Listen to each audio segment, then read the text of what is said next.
Okay, we're going to prick our consciences tonight. The topic is conscience. Unless anybody has questions from last year. What page are we on? 23. 23. 23. Section 13. Which deals with conscience. We've been dealing a great deal with the objective norm of morality, which is human nature adequately considered. And of course, you can't really have an ethics if you don't have some kind of objective standard by which to judge what acts are morally good and which acts are morally wrong. I've always found it almost paradoxical aspect of ethics that you have to spend the first part of it defending absolute moral norms, objective moral norms, and getting people away from pure subjectivity. And then when you're done doing it, you have to turn around and explain conscience, which is a subjective norm of morality. And it almost turns it around and makes it look like you get rid of all the objectivity. And of course, the truth is you have to have both.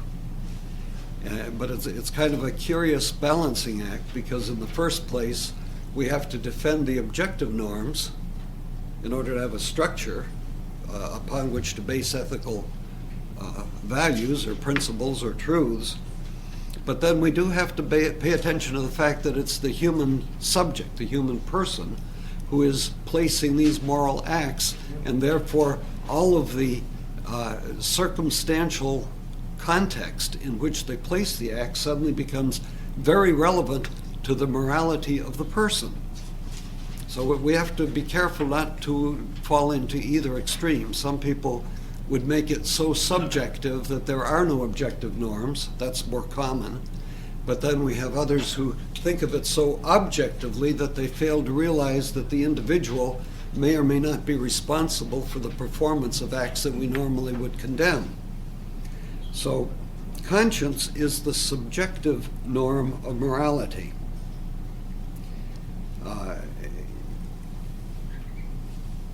Conscience is not, by the way, what we hear from Jiminy Cricket in Pinocchio, where he says, "Let your conscience be your guide."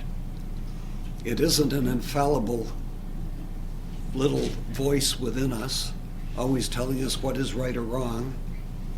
It is, in a curious way, infallible, but not the way that one would think from Disney cartoons. I'm sure you've all seen the pictures where you have Donald Duck having a little character on his right shoulder with a pitchfork telling him what to do, and then, of course, some poor little white-gowned creature with a halo on the other shoulder telling him not to do it, and of course Donald always does it.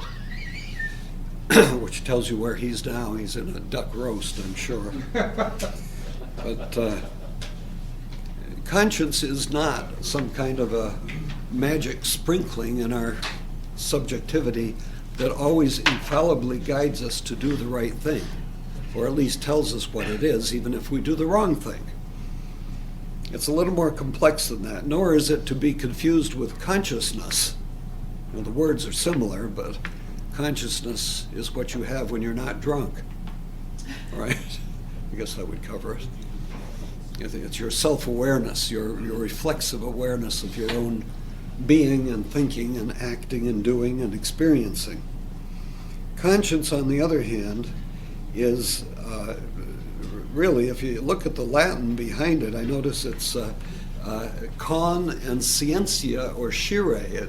It means kind of a knowing together. And in a way, it brings together the morality of the act that we are about to perform here and now. Because we have up here these general principles that tell us don't commit embezzlement, don't be deceptive, don't lie to people, don't commit adultery, meet your obligations to society. But you see, as we're living our daily lives, we have to make individual choices about what we're doing, and we have to ask ourselves, how do these individual choices correspond to these general norms. And the conscience is the capacity which we have to judge how to apply these general norms to the concrete circumstances in which we live. So conscience is defined as the last practical judgment about the morality of an act to be performed here and now. Now technically that's what we call antecedent conscience. There's another kind of conscience. After we do something we shouldn't have done, we say, oh, my conscience is bothering me. That's what's called consequent conscience, because that's a judgment after the act as to the moral character of the act that I performed. If my conscience is bothering me, that's consequent conscience. Antecedent conscience is the judgment I make before I perform the act. Now, it is an act of the intellect. It is not identical to the intellect, because the intellect is a faculty of the soul. It's an operative potency of the soul. But this is the act of that operative potency. It's the act of the intellect judging the moral act which I am about to perform or not perform, depending upon whether I listen to that little guy in the white toga on my right shoulder, who isn't there. It is about the morality of an act to be done here and now. Because as we go through life, like it or not, we're constantly being confronted with moral choices. And conscience tells us what we're supposed to do. Then we get into the problem of, well, do you follow your conscience? Well, in a certain sense, of course, you have to follow your conscience. But then we have the problem that we also realize that sometimes the conscience isn't right. So then are you supposed to follow a conscience when it's wrong? One doesn't know if it's wrong. Well, this is the problem. If you have to know whether it's wrong. And if you don't know whether it's wrong, you've got no way of knowing anything except the conscience. You do have to follow your conscience. You do. But it's a very complex affair, as you'll see in a few minutes. First of all, section A here, under 13, there are 4 types of conscience. Normally, we think about the conscience that commands, you must do that, or forbids, you cannot do this. Don't rob the bank. Pay your taxes. But there are 2 other kinds of conscience. There's the conscience that persuades and the conscience that permits. The conscience that persuades says, it would be a nice thing if you did this. You don't have to do it, but it would be a nice thing if you did it. The converse of that, of course, is that you don't, strictly speaking, have to do it, therefore you're permitted not to do it. See? So not everything is a matter of something that you have to do or that you must not do. Sometimes our judgment tells us it would be better to do something, but strictly speaking, I don't have to do it. And that's within the realm of moral freedom. It may be more virtuous to listen to the conscience that persuades, but it is not a morally evil act to choose not to listen to it. Now, where does situation ethics come in here? For the situationist, what is the conscience? The situationism is very much aware of the importance of the person and the uniqueness of every moral situation. The way that they focus upon the moral act is by insisting that every time that we perform an act, we are in a unique situation. We are a unique person and facing unique circumstances, and because of that, there really isn't any way to drop some kind of legalistic law down upon us to say this is what you must always do, because what matters most is that one recognizes one's self-responsibility before a loving God and acts in a loving way within the context that we find ourselves momentarily acting. So the situationist is very aware of the importance of the moment, the uniqueness of the person, the uniqueness of every situation, and of course what he's trying to do is to say, well, because of this, you can't have general moral norms. The problem with situationism is that it fails to realize that there are some objective red lines in morality you cannot cross. For example, you cannot deliberately take an innocent human life under any circumstances, no matter how unique they may be. It is easy to convince oneself in the moment of acting that perhaps it would be necessary for the sake of some young girl that she terminate a pregnancy rather than carry it to term because of all kinds of reasons one can conceive, such as disease of the child or the circumstances in which it would be brought up or the pain and suffering that the girl would experience who had the child. In acting in the so-called loving way, Dr. Fletcher, one of the chief situationists, would insist that the loving thing to do in this situation would be to terminate the pregnancy, which we would understand objectively to mean killing the unborn child. The problem being that we have a universal negative principle of natural law which says that we may never deliberately take an innocent human life, directly and deliberately take an innocent human life. Now remember, because of double effect, it's possible you might take an innocent human life that you can't do anything about. See, because you might be doing something else that in the process, the old example of going down a railroad track and seeing there's 6 workmen ahead of you and you see another track with only 1 person on it, you might try to avoid the 6 and in the process run down the 1. In that case, you're not deliberately taking an innocent human life, but you permit that it happens because what you're trying to do and what you do is avoid killing 6. Very difficult situation. You owe a lot of money to his widow, too. So, and also, of course, what the situationist does is he fails to recognize that there is an order of human nature and that the human mind has the ability to know it, and that it is a structure that we cannot just arbitrarily bend to the circumstances of the moment.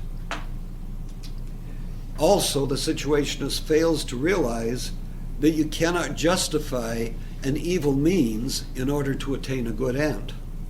So, of course, what situationism is doing is recognizing the existential uniqueness of the person and the moment and the responsibility before God, but in the process he's thrown out the baby with the bathwater because he failed to realize also we have objective norms of morality that are universal and cannot be denied without violating our own human nature and its relationship to God. So it is a glorified form of self-deception that is being engaged in. The problem with conscience is that, as you undoubtedly know, if we don't know what the truth is, if we don't know what is morally right or wrong, we have an obligation to try to find out. And yes, we have to follow our conscience, but the conscience must be conformed to the objective moral law. And what this means is that we have to have a correct conscience. A correct conscience is one which conforms to the objective moral nature of a situation, the objective nature of it, not the subjective nature of my reaction and feelings about it, but how it actually is. If this is actually an act of murder or theft, it is not allowable under any circumstance, no matter how good my intention. So I have an obligation to follow a correct conscience, or, and this is the one that's kind of confusing to people, an invincibly erroneous conscience. Invincibly erroneous. If we have a vincibly erroneous conscience, we have the obligation to correct it.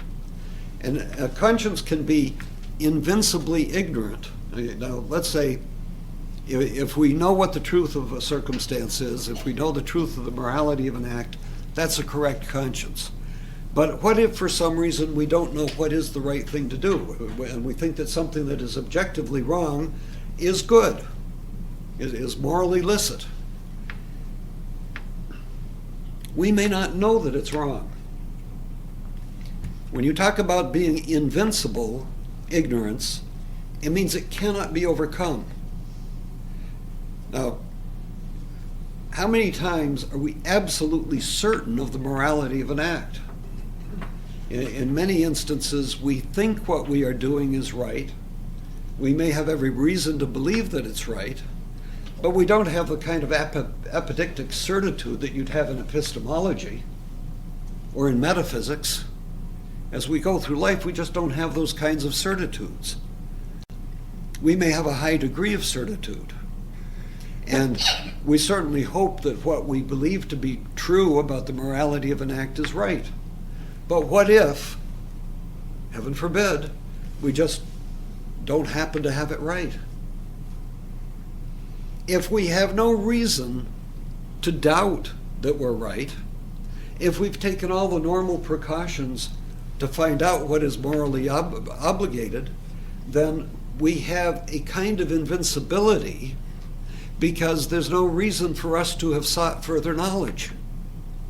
You see, there's two kinds of invincibility. You could have invincible ignorance in the sense that there's nothing you could ever do to find out the truth. Obviously, no one's responsible for that. But if one were to say, let's say I had a difficult moral situation and I have to decide what to do in a circumstance, and I could get a hold of a good theologian tomorrow, but it isn't tomorrow, so I act based on what I know.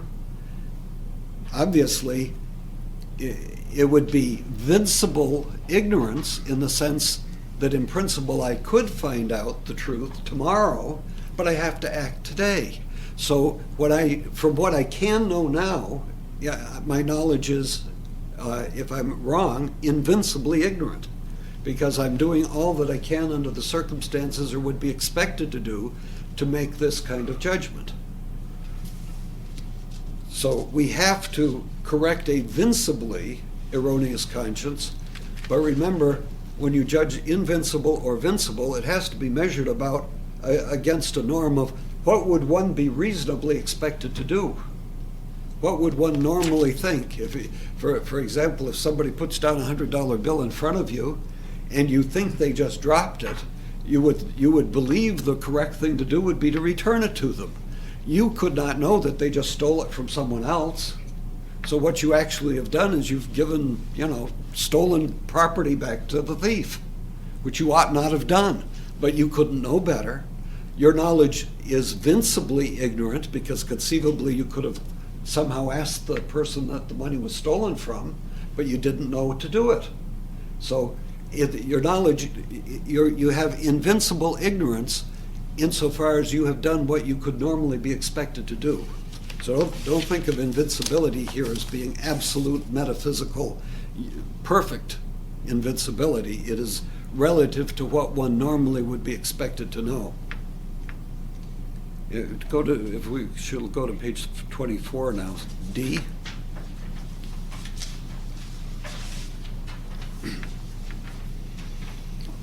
We have an obligation to obey a certain conscience, or, as I was just describing, a prudently certain conscience. A prudently certain conscience is one in which all reasonable fear of error has been removed. We have to live in a world in which we act according to what we may be reasonably expected to do. God does not expect the impossible. Life would be impossible if we had to have absolute certitude about everything that we did. And that, of course, is in part the problem with a scrupulous person. They're going crazy trying to make sure that everything they do is absolutely perfect. And life can't be run that way, or you wouldn't be able to live. And God expects us to live. It is wrong to act with a doubtful conscience, where you're really, in other words, you've got a serious suspicion that the act you're about to perform is wrong, and you go ahead and do it anyway. That's morally wrong. Because, of course, if we do that, what we're saying is we're willing that the wrong thing be done. We'd be willing to do it. It's like you've got a paper bag and you're about to throw it out, and it suddenly occurs to you there might be a diamond ring in the bag. You say, oh, what the heck, I'll throw it out anyway. Well, did you intend to throw out a diamond ring? You could say, no, I didn't know there was a diamond ring in the bag. But the point is, you were willing to throw it out if it was in the bag. And that, in essence, is what we do if we act with a doubtful conscience. We seriously suspect that what we're doing may be morally wrong, but we go ahead and do it anyway, which means we are willing to accept that something wrong was done.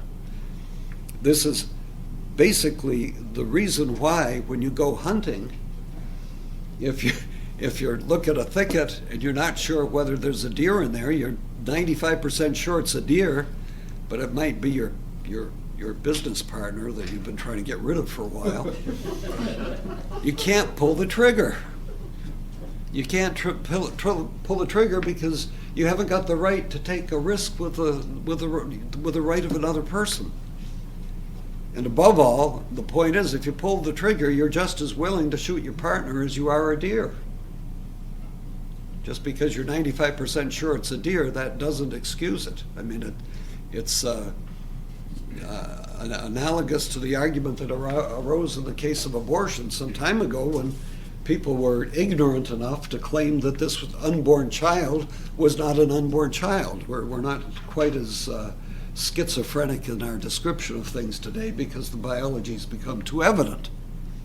After conception, you are dealing with unborn human life. But for a long time, the pro-abortionists were arguing, it's not really human. We don't know that it's human up to 12 weeks or 36 weeks or whatever.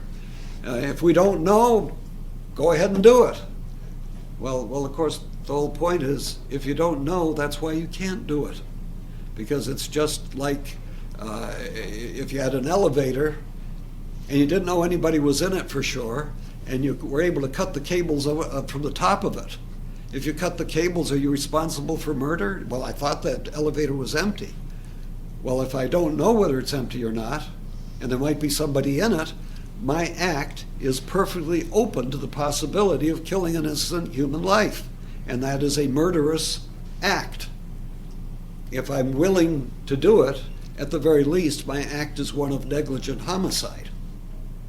And that's why we can't act in the case of a doubtful conscience. If I'm in doubt, I'm willing to do what is wrong if I act. So I have to remove the doubt. Much of what we'll be discussing tonight has to do with how do you get rid of the doubt? Because after all, we do have to be able to act in life. And one of the difficulties, as you well know, is we often get into situations where it's hard to be sure what's right. And worse than that, we often have to make a decision quickly. That's why we have to analyze the complexity of how you go about doing this. And we have to wind up with something you can live with, something you can work with, something that we call reflex principles. We'll get to them. There are 4 types of conscience under F. First, the scrupulous conscience. Somebody who is habitually seeing things that are relatively innocent as being evil and constantly in fear that he's doing things that are wrong even though he knows probably they're not wrong. I know this is close to a description of mental illness, and scrupulosity is that. As they say, confessors hate to get a scrupulous penitent because they'll drive you crazy. The priest can tell the penitent, you haven't done anything wrong, but Father, maybe I did. How do I know? Maybe I was thinking the wrong thing when I did this. They'll drive them crazy. And of course, In that kind of case, one has to have a great deal of guidance, and one has to have a great deal of trust in the confessor to guide one so that you don't go through life on the edge of madness because of scrupulosity. Scrupulosity is not virtue. It is a form of neurosis. And it will bedevil not only your life, but that of everyone around you. Because you're constantly saying, how do you know that this is right? How do you know that this isn't wrong? We can't live that way. We want to have a conscience that is practical and correct. Number two, the perplexed conscience. That's a single instance in which we are not sure what we ought to do. And we can argue things both ways. So we're going to need some help as to how do you solve a perplexed conscience. And that, again, is what we'll be looking at shortly. The lax conscience. This is the person who says, if I'm doing it, it's got to be right. The lax conscience permits everything. And then finally, we have the correct or tender conscience. Those are not exactly the same. A correct conscience perceives what is right. Tender conscience is really a very good correct conscience. It's one that is very easily aware of the nuances of what is right or wrong, not to be confused with scrupulosity.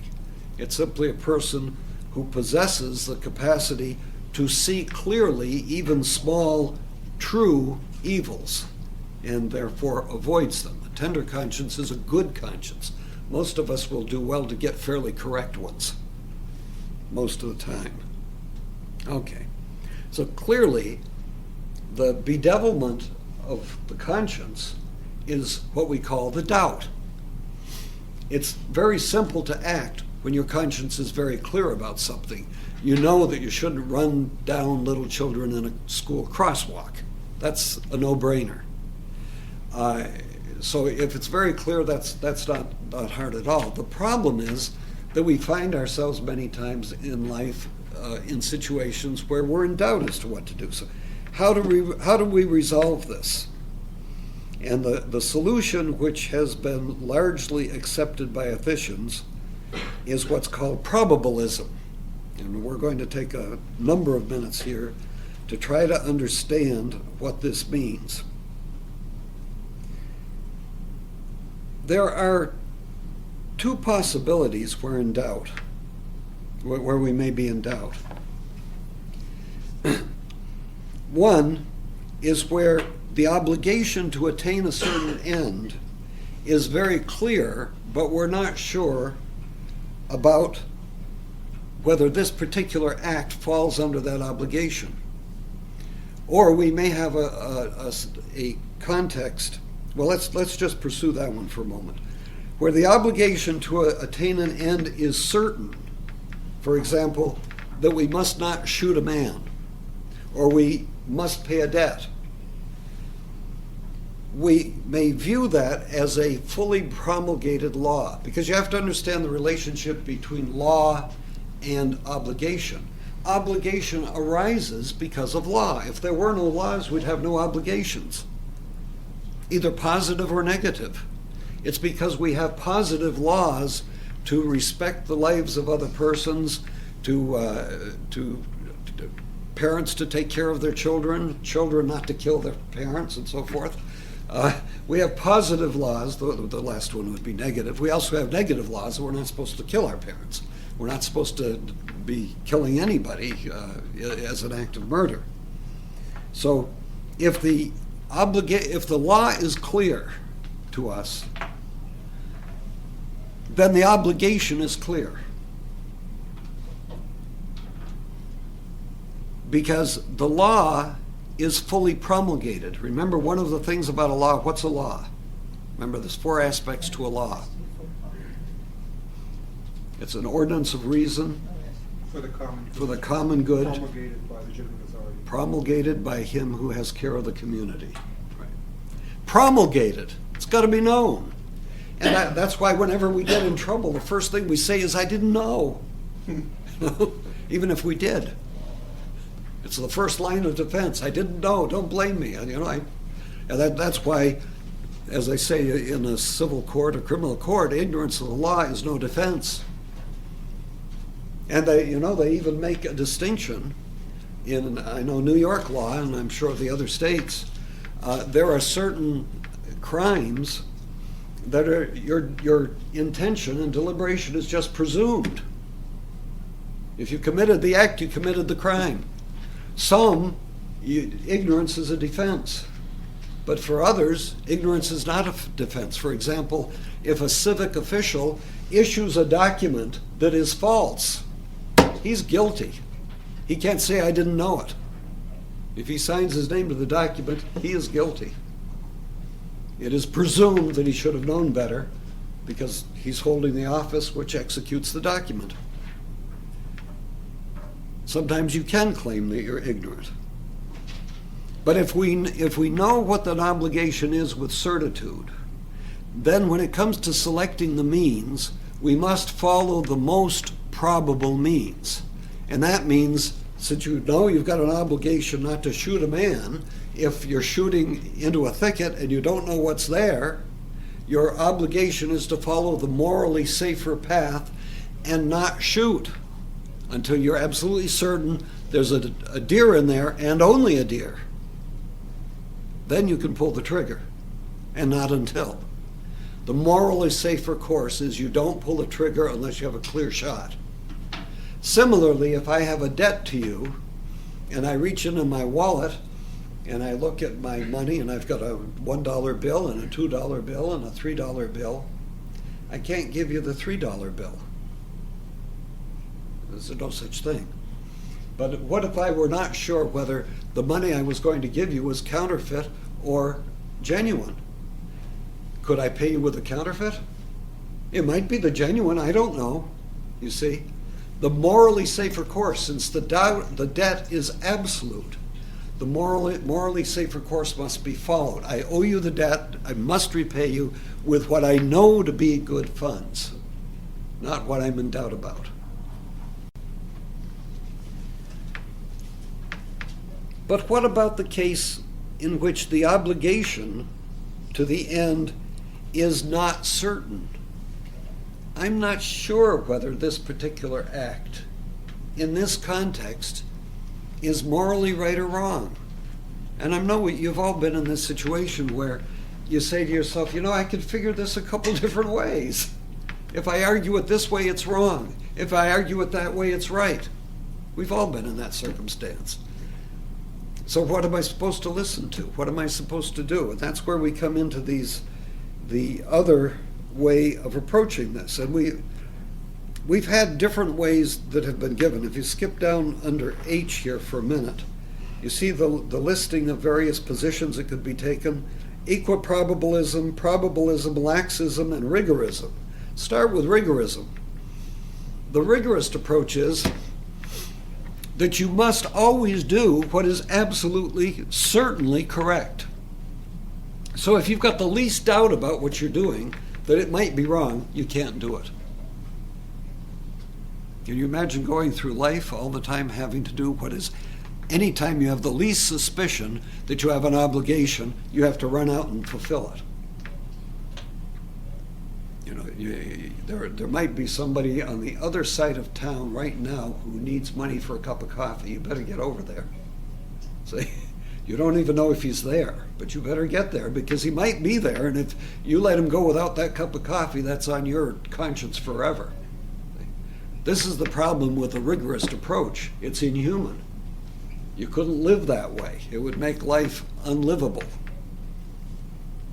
And as you can see, it's not very reasonable. Another position is what's called probabiliorism. As you recognize, the IOR is the comparative. What is more probable? I have course of action A, course of action B, and this one looks like it might be right, but this one might be right. Well, if A is more probable than B, then I have to follow A. That's the one I have to follow. But you see, the problem with that is, guess what? Since they're both probabilities, B might be right. And you're following A, and you didn't even need to because objectively that wasn't what you had to do. And then there's equiprobabilism. That's designed to drive you crazy. If they're equally probable, well, can you go either way? This one is really an odd one, because some moralists have argued with equiprobabilism.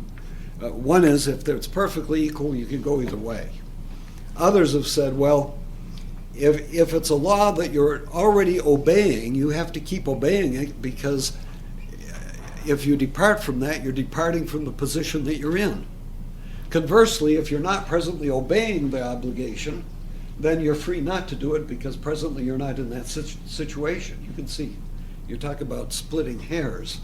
And on top of that, you can imagine the difficulty you're going to have to sit down there and be sure these two things are equally probable.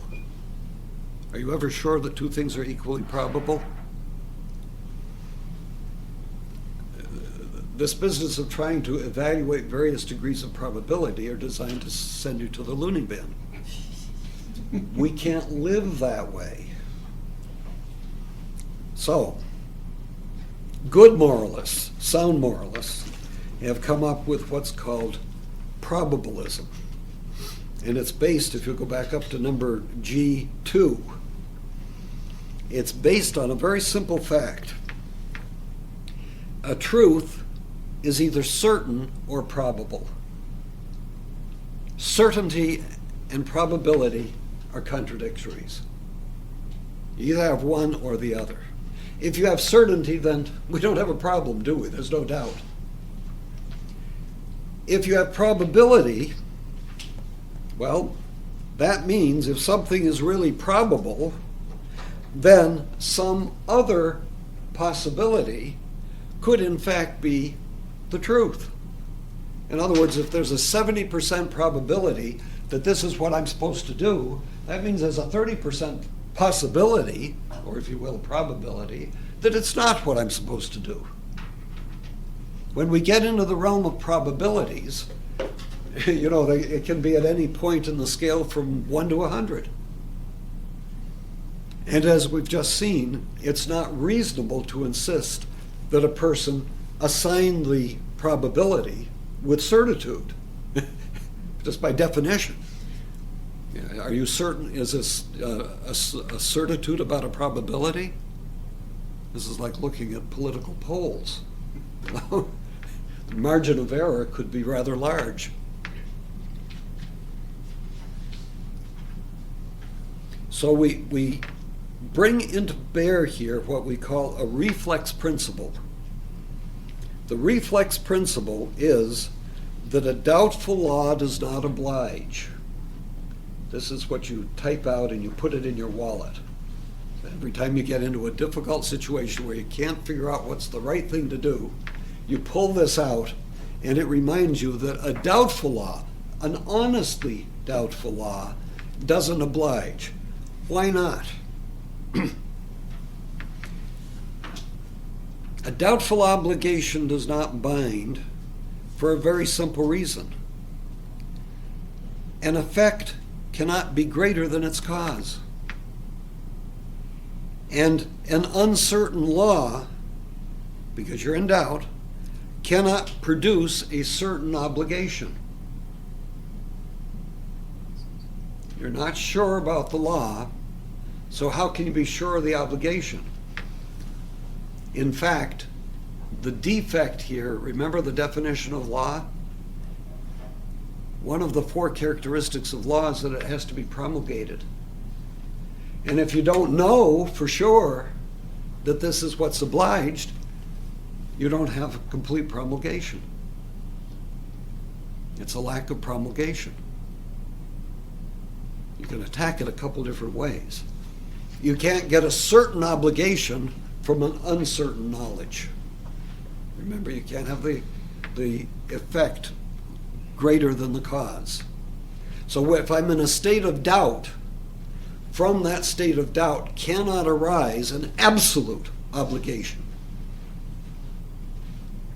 And that's a very useful thing to know in everything that you do. It means if you're in a state of doubt, if you're honestly in a state of doubt, and you can't resolve the doubt before you have to act, you're not obliged to respect whatever hypothetical law may be there. This is not to suggest, of course, that you could go around flaunting all the laws.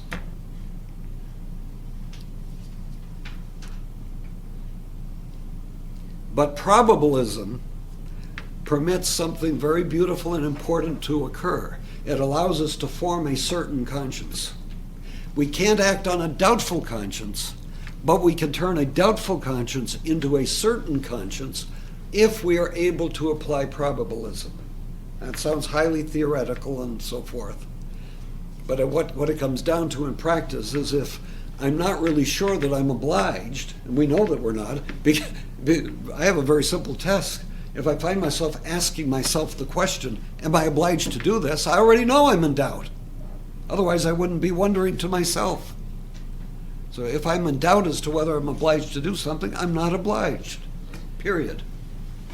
Very simple. Now, of course, we have to be careful not to misuse this. We may not act on an uncertain conscience. In other words, we can't act on a doubtful conscience, but we are not obliged to obey an uncertain obligation. That's the difference. You can't act on an uncertain conscience, but you need not act according to an uncertain obligation. How could an act be uncertain? There's two ways that the obligation can be uncertain. You don't have to know these because you know when you're in doubt, don't you? Like Descartes said, dubito ergo sum. I'm in doubt, therefore I am. He said that before he said cogito ergo sum. It's on the prior page. He said, I doubt, therefore I am. His first act, you'd expect it from Descartes. First thing he does is start out by doubting. But in the act of doubting, I'm aware that I am. Well, we're not doing Descartes. But if I'm in a state of doubt, I know that I am. And he's right on that. It's immediately evident that I'm in a state of doubt. And if I am in a state of doubt, then I'm not obliged to follow my conscience. I'm not obliged to follow this supposed law. The problem is, if I am suspicious that what I'm going to do is wrong, of course, it may be that I have sufficient knowledge that I do know that it may be morally evil to do something, and I'm willing to do it anyway. Now, this sounds like it gets confusing, but let me try to clarify it a little bit if I haven't already mixed you up too much. We may either have doubts about the law or about the application of the law. For example, I may know that I'm not supposed to park in a handicapped zone. Okay, now, maybe I don't know that there is such a law. If I've never heard of the law, they just passed it, I haven't heard of it, or somebody says there is such a law, but I've never seen it, and I have good reason to think, maybe it doesn't exist. So, but this guy just told me, he's always told me funny things. Then I am in doubt, I'm in serious doubt about the very existence of the law. The law can't bind me. If I'm in doubt about the application of the law, does this apply to me here and now? I know I'm not supposed to park in a handicapped spot. Here's a beautiful parking space right in the middle of the city. I don't know why nobody's taken it, but I don't see a sign. What would you do? It might be obscured somewhere, but that's not my fault because, and I'm not trying to duck it, I just honestly don't see one. So if I say, well, it might be a handicapped parking lot spot, I don't have any real reason to think it must be. So I'm really in doubt as to whether this applies to me here and now. I may know I'm risking a ticket, but there's nothing morally wrong with taking the space. It's not marked. At least I don't see any marking. I mean, heavens, how many times we may be on the road and we aren't sure what the speed limit is. You know, this happens all the time. You get on a road, you miss the first sign when you got on the road, and you're going down the road and you're wondering, gee, what was the speed limit? I don't know. Am I obliged to go a certain speed? You'll say, well, I'm afraid I'll get a ticket. That's different. That's a question of being facing a civil penalty for violating the law. But if I know, in general, in New York State, the law is 55 miles an hour, there might have been a sign back there that said 50, but I didn't see it. So I'm probably going to go 55. There's nothing immoral in doing that. Because I'm in doubt about I know the law exists, that I have to follow the speed limit sign. But I don't know I don't know if there is one. I don't know where it is. I haven't seen it. So I don't know how that law applies to me here and now. So I may be either in doubt as to the existence of the law, or I may be in doubt as to whether it applies to me at this moment. Now, of course, the catch here is we have to be honest, don't we, with ourselves. We can't use probabilism to allow ourselves to do anything we want. We have to be reasonable about how we determine what is a reasonable argument. In other words, let's say I've got an argument that's I'm pretty sure of, 75% sure I could argue that a certain action is wrong. But I can also see a reasonable way of looking at it that would say it's right. And I'm being honest on both sides. In other words, you've certainly seen circumstances where you are perplexed. This is where the perplexed conscience comes in. You don't know what to do because you can see the argument one way and you can also see it a different way. Probabilism doesn't say that the side that opts for freedom has to be the majority. That would be probabiliarism. You don't have to sit there and equate which one is right. You might say there's 1 chance in 10 that it's really perfectly licit to do this act. And that's okay. Now, you have to resolve your doubts. When we say you've got to have a reasonable, you have to have a reasonable judgment that the line of action that you're going to follow is legitimate.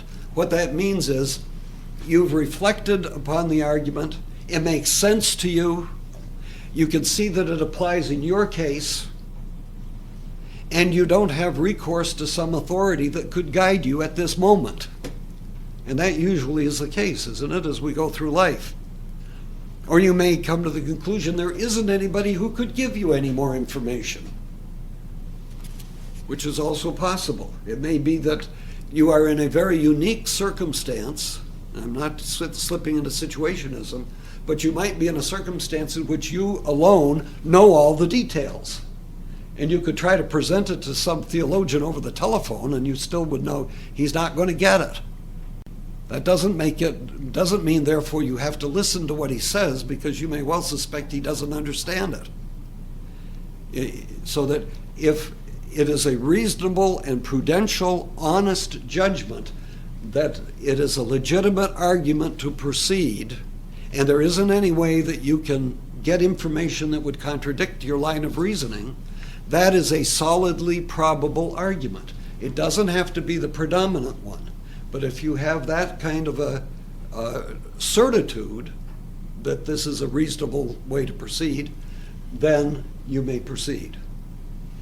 So we have 2 things to keep in mind. One is that a doubtful law or a doubtful obligation, a doubtful law does not oblige. And the other is that if I have a solidly probable argument that what I am doing is legitimate, then I'm free to proceed. In other words, this argues in the direction of human freedom, because one of the reasons that people get into rigorism or probabiliarism is because they have, I'd almost say, an unholy fear of evil. We are supposed to have a fear of evil, and we're supposed to avoid evil at all costs. We're supposed to avoid doing evil at all costs. But we can't go through life constantly being fearful that everything we do is evil. Sometimes you may get into a situation where it seems as if I do this, it's evil. If I do that, it's evil. So what am I supposed to do? And I have to do something, you see. That's where probabilism would say, I actually can do either one because I can argue it both ways. I'm not stuck with an absolute obligation to just freeze in my place and quit living. We have to live, we have to choose, we have to do things. But we have to be honest about how we're using these principles. So we can't just say, well, a doubtful obligation, a doubtful law doesn't bind, and I'm in doubt about everything. So I'm not bound by anything. We have an obligation to educate ourselves. So that's why, as you all know, yes, there's a dominance, there's a primacy of conscience, but it must be a properly formed conscience. And as we are growing up, we learn certain things. Our parents teach us things. This is right, Johnny. That's wrong, Susie. Down through the line. We learn general principles so that by the time we grow up, 95% of the time we know you don't steal your next door neighbor's flowers. We know that you don't sneak into a movie theater. We know that you should pay your taxes on time, and so forth. But even having learned the 95%, we constantly run into circumstances in our daily lives where we're in doubt about what we ought to do, and that's where, if we honestly are trying to figure it out the best way we can, and we still remain in doubt either as to, is there really a law like this, or does it really apply to me here and now? And being sincerely in doubt means that I can reason that maybe there isn't such a law, or maybe it doesn't apply to me here and now, and therefore I am free to do the thing that I would opt to do. Presuming that one has a good reason for doing it. And you do have a good reason if you have a solidly probable reason for doing it. And that's how we convert a doubtful conscience into a certain conscience. Because if I'm following probabilism, then I know that what I do when I do it is morally right. I know that maybe 3 other people might do the opposite, and they could be morally right too. Because if they are in my circumstances with what I know, they would not be certain which way to go either. Because you see, if there's 3 or 4 possible courses of action and I take one, the problem that you always have is the truth could lie with one of the others. Or if I take one of the others, the truth might lie with the one that I didn't take. And clearly we are not obligated to avoid a non-existent evil. There may not even be evil here. And I have no way of knowing which one is for sure evil. And I have to act. We have to make decisions all the time. When you take a drug, a medically licensed drug, it can have terrible side effects. You know that it's possible that maybe knowing a given patient at a given time, that there's a danger they'll go into some kind of a seizure that would kill them. And you don't know for sure whether it will or not. But you may, because their condition is so in itself difficult to treat, you may opt to use a medication that would be rather drastic in its effects. This, of course, is why ethics is difficult. One physician might say, well, in this case, I would proceed. And another would say, in this case, I wouldn't proceed. And it doesn't mean either one is wrong, morally wrong. One of them may be objectively wrong, but sometimes no matter which way you go, as they say, you're damned if you do and damned if you don't. And you still have to make a decision, but you're not damned for making a decision if you follow the principles that we've enunciated. Anybody got any questions about these? So what about a well promulgated law that you're aware of, but you have, but it's immoral, it's unjust? If it's unjust, then it's not a law. If I'm certain the thing is unjust, if the law says I can abort babies, I know that's unjust, and I'm certainly not bound by it. The presumption is we're talking about a correct natural law or civil law, one that we have no reason to doubt its reality. And generally speaking, there is a moral obligation to follow civil law. Otherwise, you can't have society. But does that civil law apply in every instance? I mean, you're supposed to stop at a stop sign. But what do you do if you find a stop sign in the middle of the desert? And you can see 10 miles in every direction. You begin to wonder about the wisdom of whoever put the sign there. You know there's a law, but is this really the law?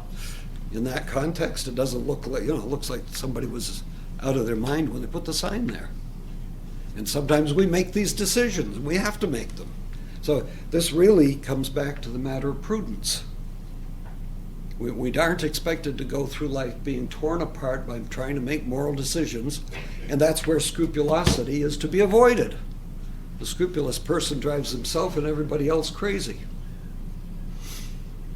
But we do have to make decisions. So generally speaking, we ask ourselves, is there a law? Is it clear? Okay. Does it really apply to me in this circumstance? Well, it looks like it does. Then I've got to act according to it. But if I'm in doubt as to whether the law exists, or I'm in doubt as to whether it has application to this situation, then I may have perfect reason to act as if it were not there. It doesn't apply, though, just to laws that are promulgated that way. It also applies to the very complex situations we get into in life, where we're trying to figure out how to not offend unhittable, and we know that if we do this, it's going to offend her. If we do that, it won't offend her. But we've got reasons for not doing that, and so forth. You're free to go either way as long as you're acting honestly, and you're trying to do the right thing, and you're not automatically, therefore, committing a moral wrong because you did something that offended one of these probabilities. And that's a very important thing to do, because that allows us to know how to form a conscience in many circumstances that otherwise would drive us crazy. So you need to learn and use the moral principle that a doubtful law does not oblige. A doubtful obligation, doubtful law doesn't oblige, but a doubtful obligation does not bind. If I'm in doubt as to whether I'm obliged to do something, I'm not bound by that. Because you can't get a certain obligation when you're in doubt about it. Am I obliged to do this?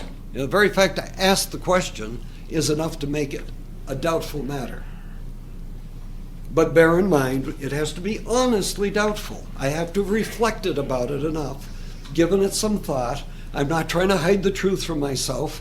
I'm not avoiding finding out by consulting an expert, because it may be I just can't consult an expert. I don't know who the expert would be, and I have to make a decision. That's when I can say, if, in all honesty, I can see this makes a reasonable way to proceed. It might not be what is correct, but on the other hand, I'm not sure that the other side of the argument's correct either. That's where you're free to go either way. And I'm presuming you're acting for a good reason too, right? You can't cheat your own conscience. Not only does God know when we're kidding ourselves, but we usually know when we're kidding ourselves. So there's no kidding here. You can't deceive anybody about acting according to your own conscience. Your conscience must be well formed. But this addresses the very important question of what do we do when we're not sure what we're supposed to do? And we do have to do something.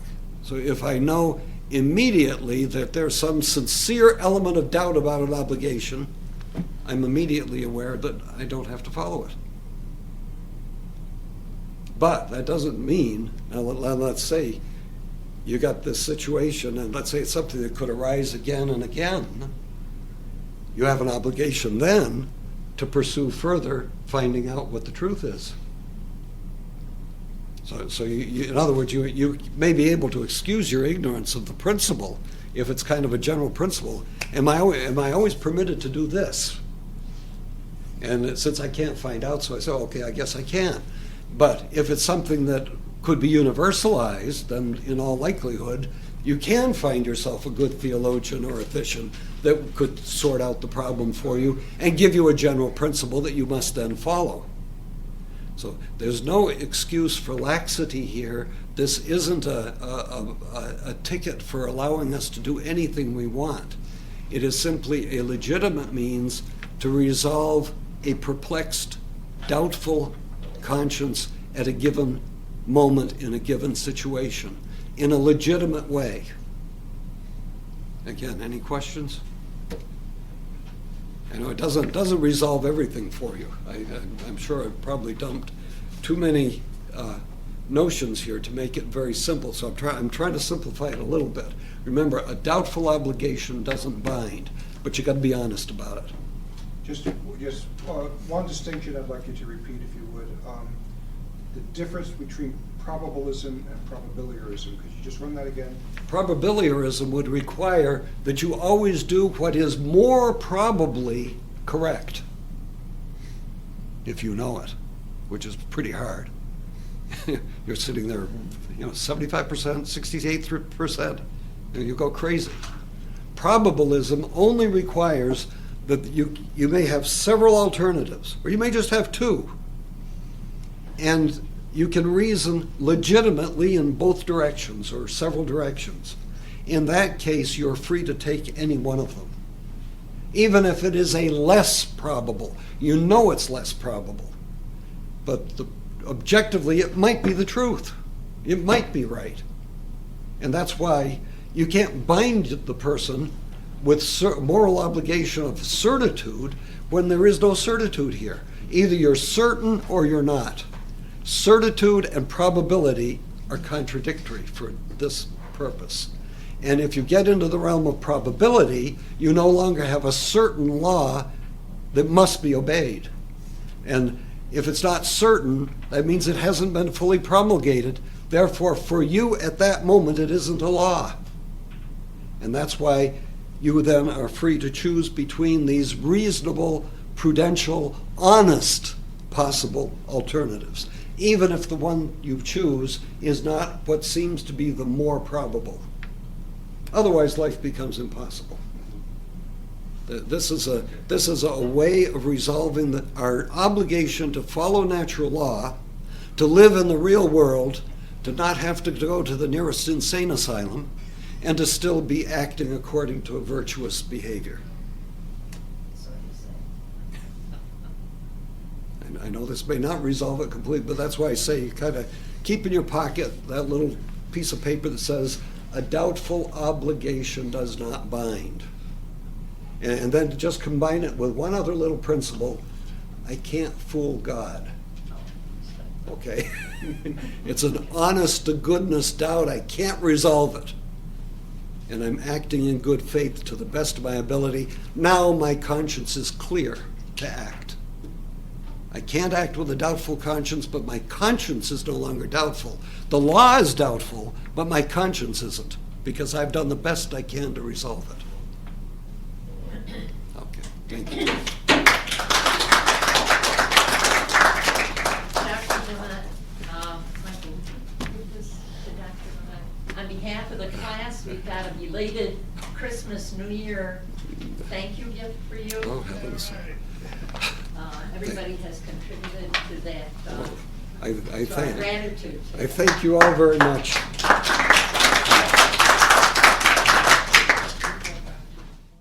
Sound production copyright Olteen Library Services 2013. All rights reserved. www.aquinasphilosophy.com.